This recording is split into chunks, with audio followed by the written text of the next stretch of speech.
nose. Doesn't matter what food or what drink may be.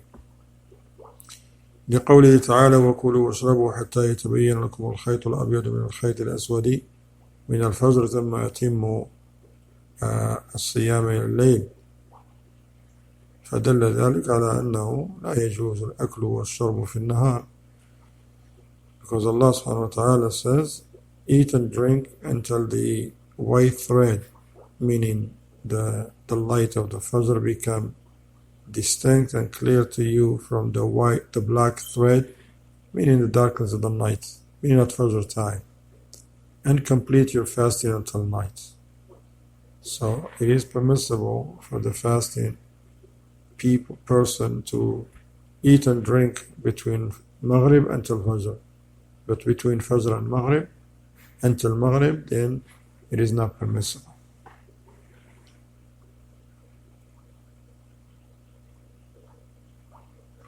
قال فأما شم الروائح فلا يفطر لأنه ليس للرائحة جرم يدخل إلى الجوف. As for smelling fragrance or perfume or something like that, does not break the fast. Does not break the fast because it doesn't end up in the stomach. الرابع ما كان بمعنى الأكل والشرب. The fourth of the things that the Shaykh Ibn Uthaymeen rahimahullah says break the fast, the things that take the place of food and drink, like nourishments, things that nourish the body. وهما شيئان, there are two things. أحدهما حقن الدم في الصائم.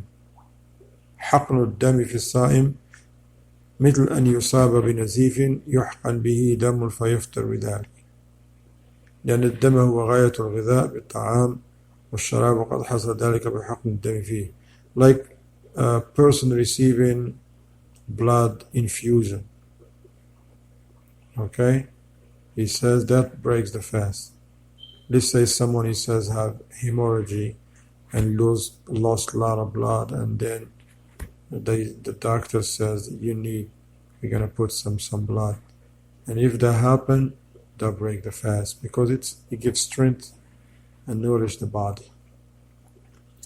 الشيء الثاني الإبر المغذية التي يكتفى بها عن الأكل والشرب فإذا تناولها أفطر لأنه إن لم تكن أكلا وشربا حقيقة فإن بمعناهما فثبت لها حكمهما. He says those إبر مغذية, the injections that actually they take the place of food and drink because it nourishes the body. It has nourishments like IV and other than that. Even though it's not food and solid food or drink, but take the same ruling because it gives strength to the body. قال فأما الإبر غير المغذية فإنها غير مفطرة سواء تناول عن طريق العضلات أو عن طريق العروق حتى ولو وجد حرارة في حلقه فإنها لا تفطر لأنها ليست أكلا ولا شربا ولا بمعناهما فلا يثبت لها حكمهما ولا عبرة بوجود الطعم في الحلق في غير الأكل والشرب. So as for the other injections, like for medical ones, يعني they don't break the fast. It's a medicine. Sometimes the doctor may prescribe injections,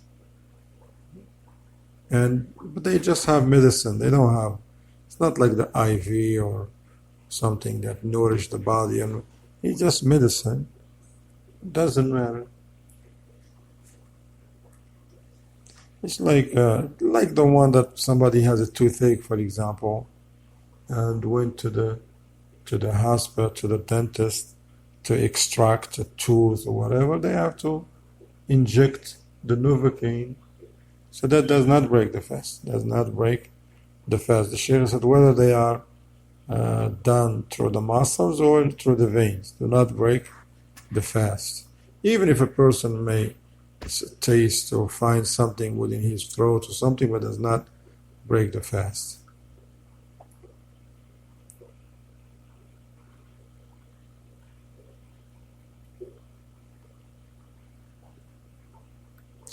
قال شيخ الإسلام ابن تيمية رحمه الله في رسالة حقيقة الصيام. Then he brought, the Shaykh ibn Taymiyyah رحمه الله brought a statement of Shaykh Islam ibn Taymiyyah rahimahullah ta'ala in his risala treatise the reality of fasting. قال ليس في الأدلة ما يقتضي أن المفطر الذي جعله الله ورسوله مفطرا وما كان واصلا إلى دماغ أو بدن أو ما كان داخلا من منفذ أو واصلا إلى الجوف ونحو ذلك من المعاني التي يجعلها أصحاب هذه الأقاويل هي مناط الحكم عند الله ورسوله.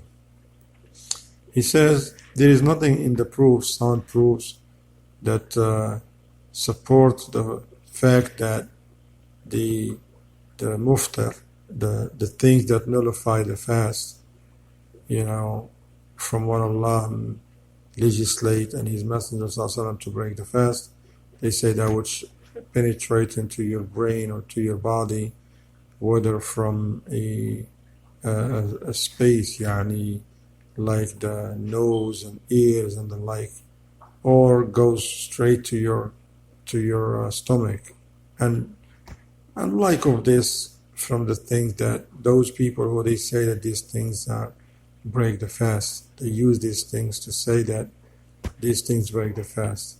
And he says وإذا لم يكن دليل على تعليق الله ورسوله الحكم على هذا الوصف كان قول القائل إن الله ورسوله إنما جعل هذا مفطرا لهذا قولا بلا علم. So therefore, without a dalil, summary of what he says rahimahullah, without a sound dalil, then the person is speaking on behalf of Allah and His Messenger ﷺ without knowledge. النوع الخامس, the fifth of the things that nullify one's fast. قال الشيخ إخراج الدم بالحجامة. It's cupping, which is called in English cupping. Because when a person do cupping, blood come out from their body due to the cupping. قال لقول النبي صلى الله عليه وسلم أفطر الحاجم والمحجوم. رواه أحمد وأبو داود من حديث شداد بن أوس وهو حديث صحيح.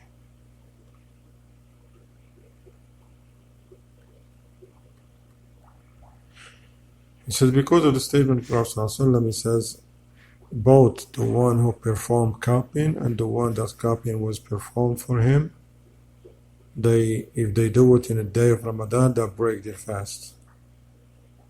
By the way, this is one of the many points from the things that the ulama, they have difference of opinions about.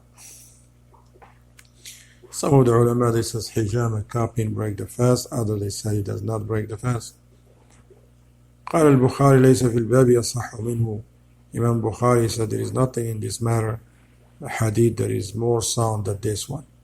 قال وهذا مذهب الإمام أحمد وأكثر فقهاء الحديث. He said this is the opinion, like that hijama, cupping, break the fast, is the madhab of Imam Ahmad rahimahullah and many of the fuqaha of hadith.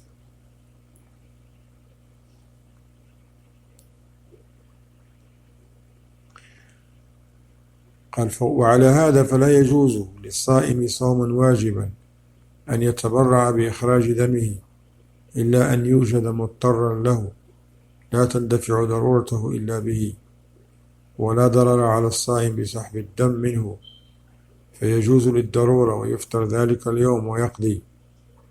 Then the Shaykh says, so therefore based on this, it's not permissible for the fasting person, if fast that is obligatory, such in Ramadan, or making up a vow or something, to donate blood.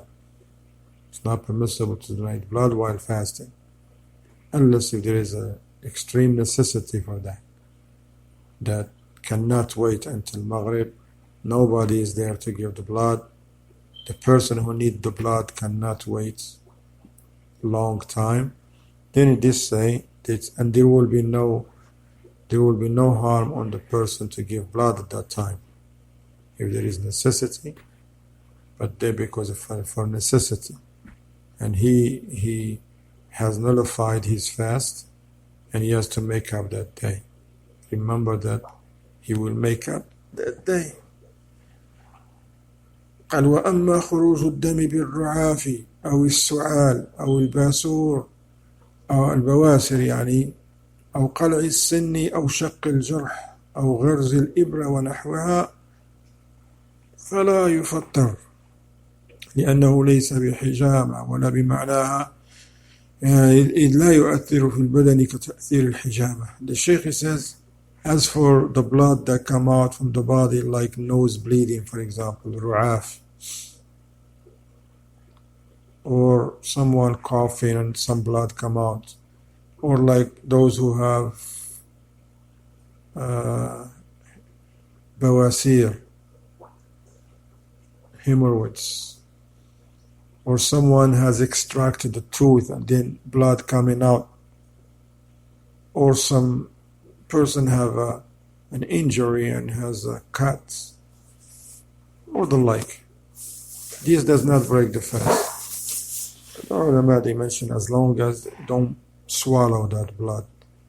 For example, for the person who extracted tooth. He said this thing do not break the fast because they are not like cupping. They don't share with it in the same definition. So therefore, and also they do not have an impact on the body, making it weaken the body like the cupping do. And just remember, ya akhwan, when the ulama, they have difference of opinions, alhamdulillah, they don't differ because they just want to differ. The noble scholars of Ahlul Sunnah wal Jama'ah, why they have different opinions, it's not because this alim wants to oppose the other alim. It just happened that this alim, mashallah, he studied the matter, he looks at it based on what Allah has given him from knowledge and understanding, and that's what led him to that opinion. The other alim, he used the same path. And even if one of them is wrong, alhamdulillah, he's still rewarded for his ijtihad. So you want to understand that the ulama, when they differ, it's not because they don't like each other and they don't want to follow. No, the ulama, they follow the truth. They follow the haqq. They don't blindly follow each other's.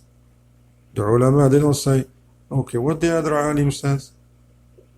Oh, he said, okay, well, I'm going to follow him. No, the ulama, they follow the knowledge that Allah subhanahu wa ta'ala has given them. They don't blind follow.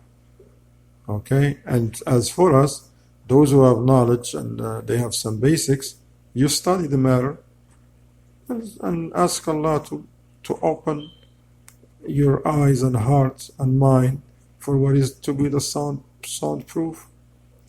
And with all of that, the ulama, they mention, like hijama, for example, the things that may break the fast. He said, if you can delay them until night time, that will be better, so that you don't have to worry about the khilaf and the difference of opinions of the ulama. As-sadis at-taqayyu'u 'amdan. The sixth of the things that nullify the fast is vomiting deliberately, intentionally, by inducing the vomiting. وهو إخراج ما في المعدة من طعام وشراب عن طريق الفم. لقول النبي صلى الله عليه وسلم من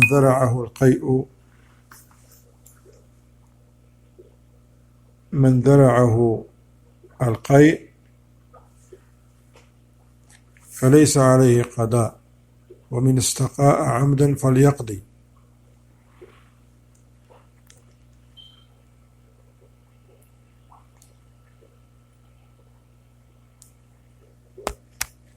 ومن استقاء عمدا